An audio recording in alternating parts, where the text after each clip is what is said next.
chapters 1 and 2 by Deborah Cruzen. Why assess? In your tutoring sessions, did you assess your students' skills? Yes. Why did you do, what was the purpose of your assessment? Figure out what to focus on. Good. Jeremiah? To figure out the level of the instruction that you're going to give. Great. Proficiency. The level of instruction, what to focus on. In Cruzen's words, assessment is used to place students into appropriate courses, to give feedback, to give students grades, to determine whether or not they can exit from a program, to verify proficiency, and to evaluate programs. But before we assess anything, what do we need to do? We need to think about our objectives. What objectives are we talking about here?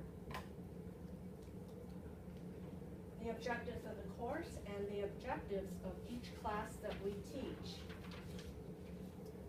Simply stated, objectives are purposes, goals, and targets. And when we think about our objectives, especially the objectives for our day-to-day classes, we also need to think about something else. SWABOTs. What are SWABOTs? Anyone? Student will be able to. Student will be able to. Students will be able to. Very good. One of the SWABOTs from my tutoring was students will be able to create an outline in the pre-writing stage of essay writing. Would any of you like to share one of your SWABOTs?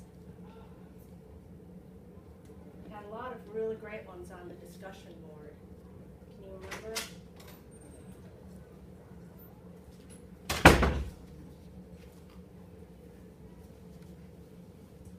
Okay, well, I know you had good ones. This is an example of that. We know you had good ones, even though you're not saying anything. So, students will be able to. Okay, so are SWABOTs a good thing for our methodology? Are they an important part of our methodology as teachers? Yes, everyone's nodding. Why is that? Well, SWABOTs guide our day-to-day classroom and move us closer to our goals. Now, speaking of objectives, what are the objectives of this course? Can anyone read this to me? Course objectives and content. Good. And then the next line, please, Jack. After completing this course, students will be able to. So, SWABOTs. So, we as students of this class have SWABOTs as well. Okay, so now that we've talked a little bit about purposes and objectives and SWABOTs, what's a component of assessment?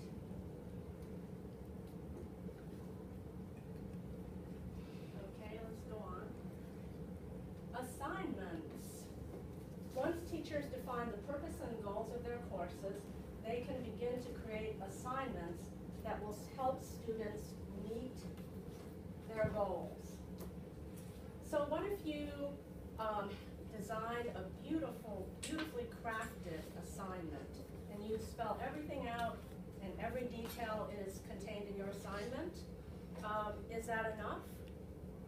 Do we need anything else? Steve's shaking his head, but now he's nodding his head. Do we need anything else besides the assignment? What else might we need? We might need, okay, a rubric? Yes. Assessment of some type. Assessment tools, okay.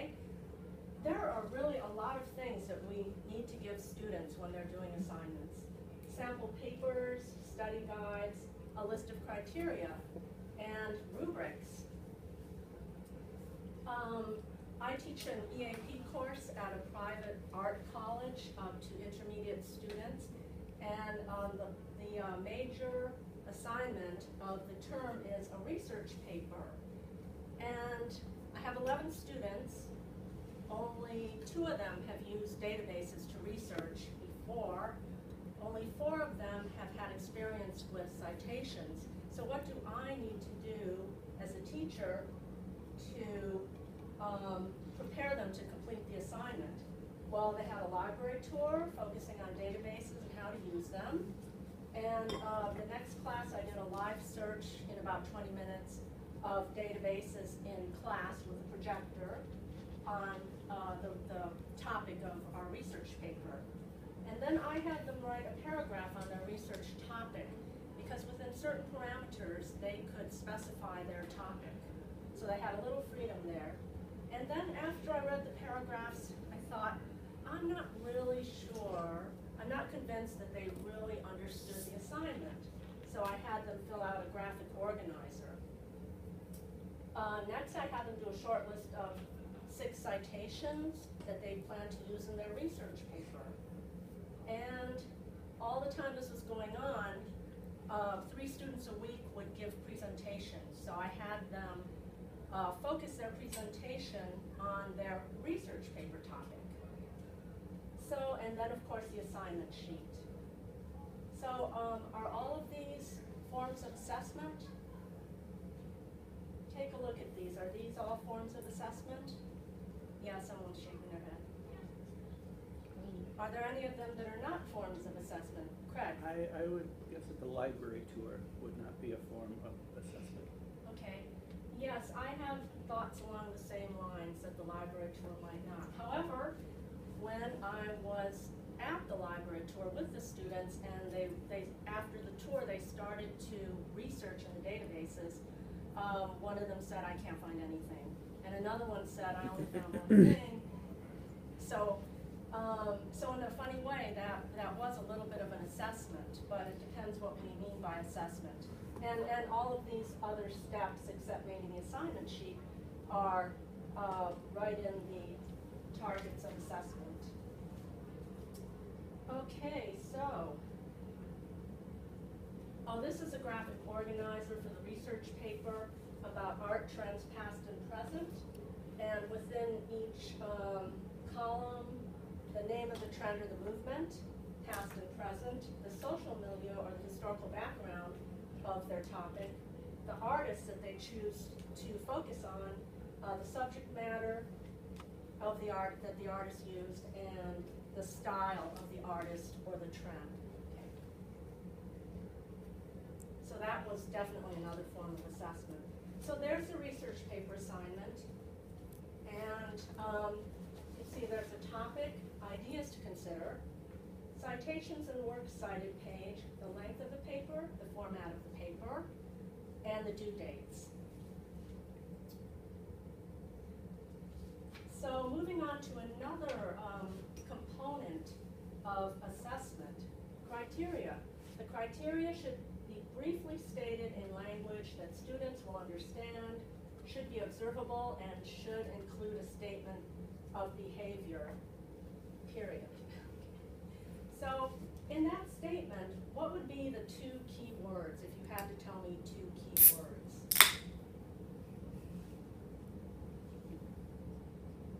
Any ideas? Observable. Yes, observable and behavior. Wow, that was really good. So things have to be observable. Things that are observable can be measured. And we need to have some kind of behavior to measure. Now, what should the criteria be for an assignment? Well, it really depends on the assignment. Okay, so let's go on to another component of assessment. And someone said it before, so I'll say it again. Yes, Nancy? Rubrics? Yes, rubrics, yay, okay. So rubrics clearly show students the way in which their work will be evaluated and what is expected of them. Rubrics should be locally designed and locally controlled. Would anyone care to interpret this statement? Jasmine. Locally means that don't just get one from the internet, try to make it more specific to your class. Yes, exactly, into the assignment. Yeah, Yes. great. Yeah, and that's a very important idea that Cruzen writes about. The rubrics and the criteria must be custom tailored to the assignment. And adopt and adapt, we don't want to reinvent the wheel, but as Jasmine pointed out, when we're looking at rubrics online, they're helpful in maybe suggesting some topics we might have forgot about for our criteria, but adopt and adapt from trustworthy sources. And I think personally it's good to start out on your own and then add more in. So Cruzen talks about 3 different kinds of rubrics: holistic, analytic, and primary trait. And we're just going to talk a little bit about the analytic rubric, partly because Cruzen mentioned that Hedgecock and Ferris had a really nice analytic rubric in one of their books. So an analytic rubric is based on a checklist of prominent features of a piece of writing. So prominent features. Features selected for evaluation vary according to the context of the specific writing assignment, audience, and the purpose for writing. So this is an analytic rubric, and you can see this is orange actually. In this column, in this orange column, are the features and the criteria for the analytic rubric. And this is from Hedgecock and Ferris from our textbook. So if you think of a work of literature, what would some features be?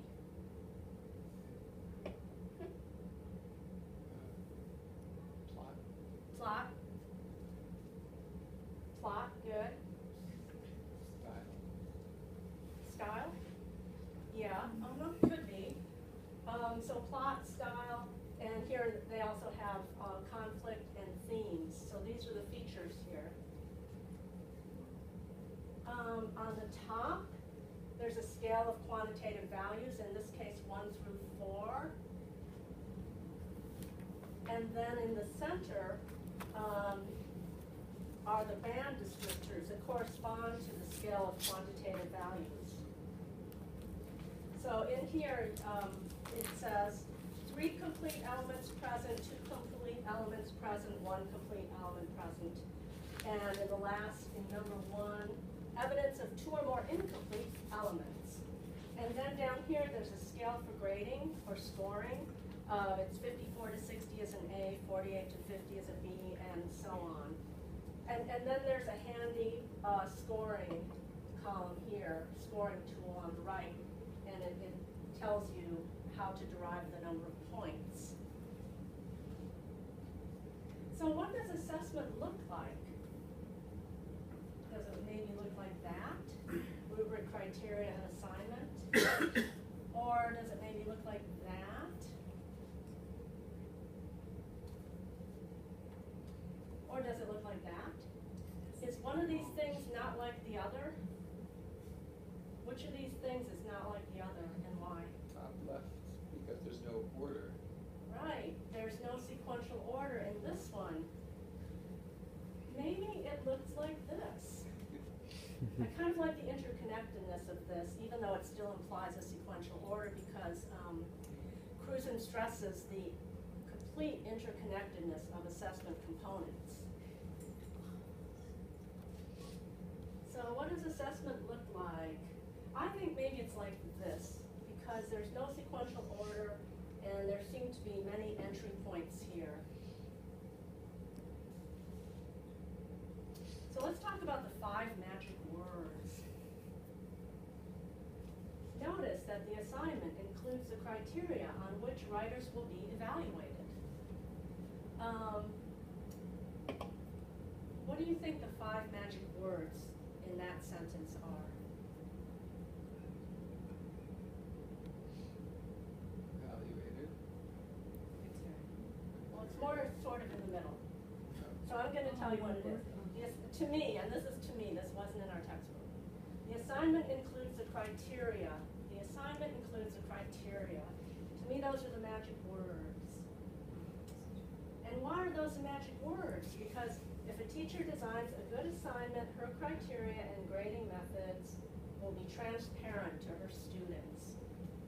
So maybe that means that we can get everything from our assignments, but we really can't. We really need rubrics and criteria, and actually I think my time is up. So anyway, okay.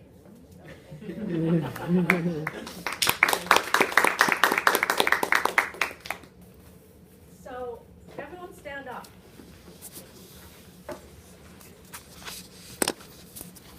Okay, how many?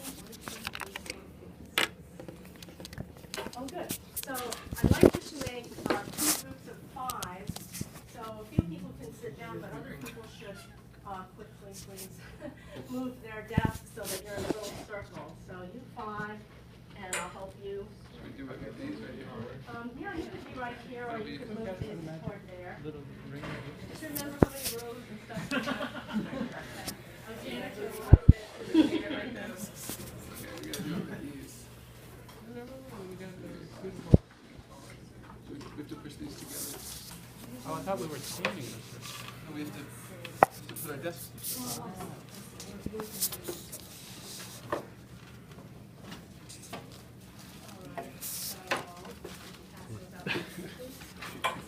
I failed geometry.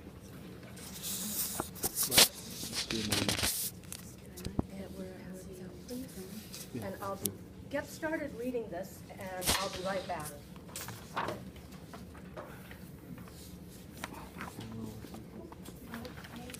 Being assessed by the iPad. Oh, okay, wait, actually, I forgot. I'd like each group to have a facilitator. Now, how are we gonna pick the facilitator? Well, I'd like everybody, the reason you're in a small group is I'd like everybody to look in the eyes of everybody in your group. Look in everyone's eyes. You don't have to smile. Okay, now, everybody lift your arm up, your right arm, and point to the ceiling. Now, when you bring your arm down, I'd like you to point to the person you want to be the facilitator of your group. That was unanimous, basically. Well, I know, but Yeah, I said no. Let's do basically. that group. You can't Oh. do that. Whoa. What are we gonna do? It's a cool game. No, who are you pointing to? Well, we got 2 for you, right? Oh, and 2 for me. Oh, you pointed at Stephen can do your group. I'm pointing you. Okay, so we're pointing at you, you guys are pointing at me. Yeah. So we're off? We're off, we'll actually still rock, paper, scissors. Versus rock, paper, scissors or something. That's like a very Whatever you do. yet dramatic. That's good. That's how Winfield's doing. Oh, did you do it? Paris? Oh. Odds and evens. Okay, so here we have the creation of a writing prompt. Wait, I'm even? That means I lose, right? So what you have to do is, after you read the prompt, the topic, Whatever, I'm um, gonna do it. I'll do it. fill in the context box and the directions, and then there's a space for you to write the prompt on the bottom. Did you decide? Yeah, it's me. I'm the- Okay. Okay, I'm the facilitator. Craig, write a writing prompt. Yeah. Jeremiah, do the context. I don't think that's what the facilitator. I I'll think edit. I'm overstepping my bounds. Yes. Let's see. So, you know, you're not gonna be able to create a prompt, rubric in the yeah. next 10 minutes. This could be just a generic rubric. So, you know, you're not gonna go through the whole thing. And you can write right on that paper. So you just start coming up with like 3 criteria and that'll be good. And put it in the big box. Pretend you have, So, qualitative measures. so we need a prompt, we need context Well, we need the context and directions first. before the prompt. Yes. The context for. Yeah, that's,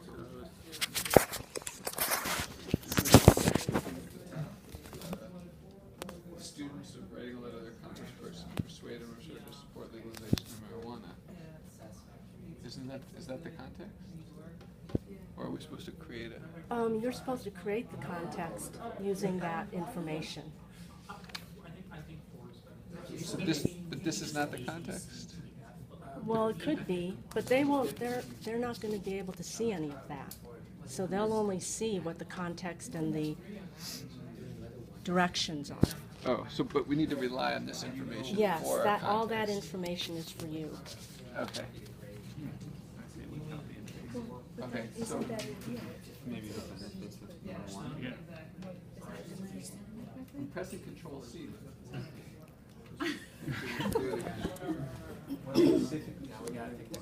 I think Sam said three criteria. Well, we probably want like 10, but since you won't have time to do that in this short activity, in real life you would have at least 8.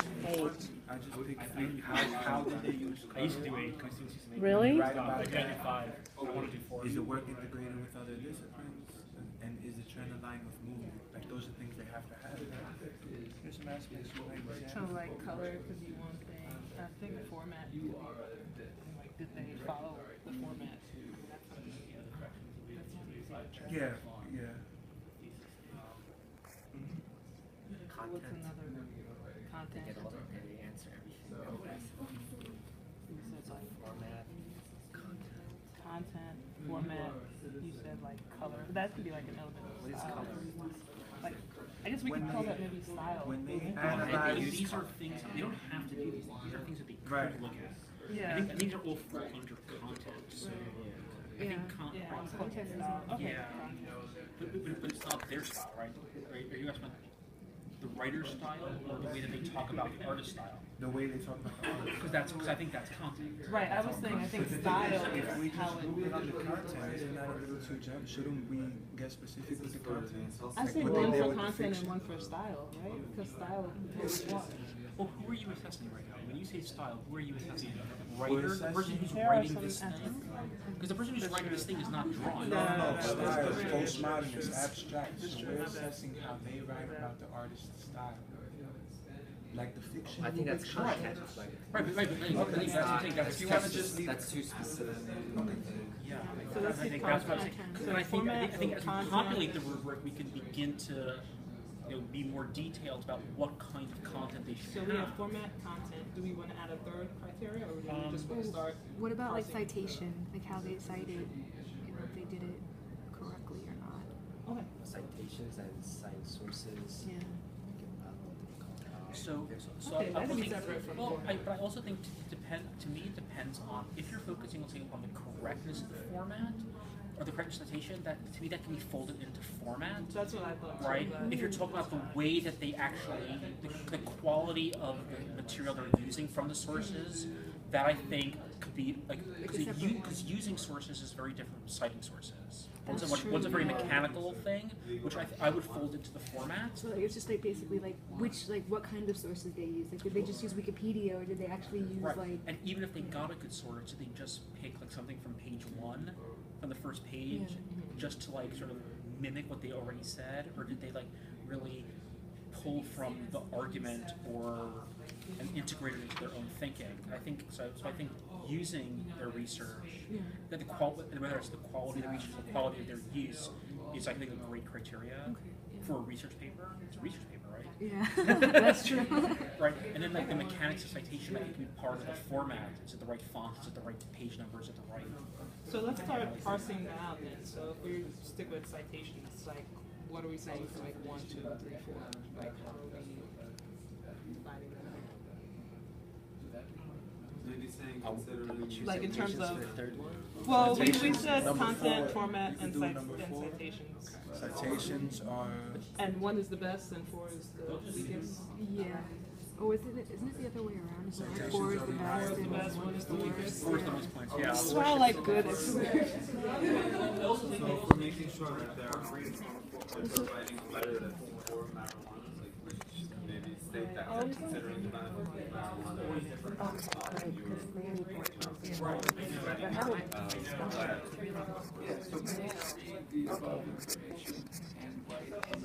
But we just said that. I don't know if this is included into. Is that this paragraph going to be available for the students? You can declare it. Just for our That's a great information. question. No, it's not. They just get the directions and the context. Please go to Sam and get the information. So, context, you are a citizen in favor of legalization of marijuana, directions, right? A letter to your congressperson urging them to pass legislation. And laying and describing the economic, medical, and industrial benefits. Well, that's entirely for the student to decide what they're going to put. What's the purpose of this writing assignment? We have to do research. Are we giving them the information? They just have to write it and Well, organize it. that's why I said the beginning sentence, the beginning sentence could be considering the benefits of marijuana, so they'll have to look up the benefits, and we're not presenting them with these benefits. Oh, so this is going to be a writing assignment that they're going to go do? Yeah, and we want it to be very simple, you know. Why do we have this information? We might say that. So we as educators, we know that they're. Possibly, right? It could be. Because she's trying to persuade us, right? That was really good. They're not necessarily. No, I think we're supposed to incorporate, I think we should incorporate. We could be Right. right, it's not structured perfectly, but. I I'm mean, the facilitator. I used to executive declare. Yeah. Right. Seize the day.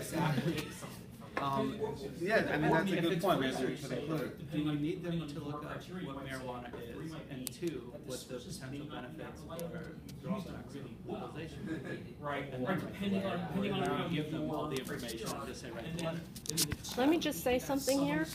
The thing about creating writing prompts such as this is that what you give the students should be everything that they'll need to write the essay. But that doesn't mean they can't do research if they want So to. this is essentially what should somehow be commented on.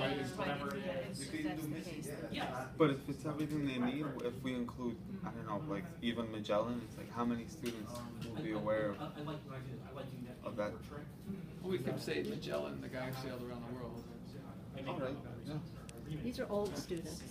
Okay, so we're considering that they know. I was thinking of a writing prompt as like a half a sentence, and then but that's not, a writing prompt is what you read to then react to. A very good use of this. Yeah, You yeah, guys were that's, probably already on that page. I just got This there. and then B would be, one, you might not have done the other, and then C is like, you didn't really do either one of those, and D is you did none. Right. If we would, what's has to make you like we could go on an organization, but we don't really know what this teacher is taught.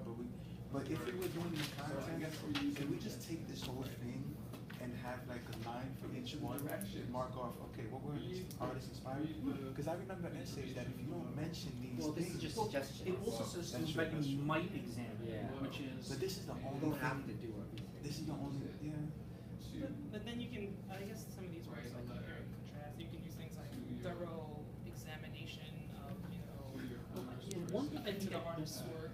well, the one thing that is important is that this is a comparison contrast of past and present, right? So the content, right? Because that's in all these things, right? If you ask a bunch of questions, think about trends. What kind of work is popular? Which artists? Compare and contrast trends with past trends, right? So I think the first thing is there a comparison contrast? Right? Did you talk about both sides? Did you talk about the past and the present? That's a big one. Right? And did you talk about that? Each one of them, like one an artist from like 100 years ago? Did you give your opinion on why this should not be better? Right. And a good comparison contrast has an argument based in there rather than simply listing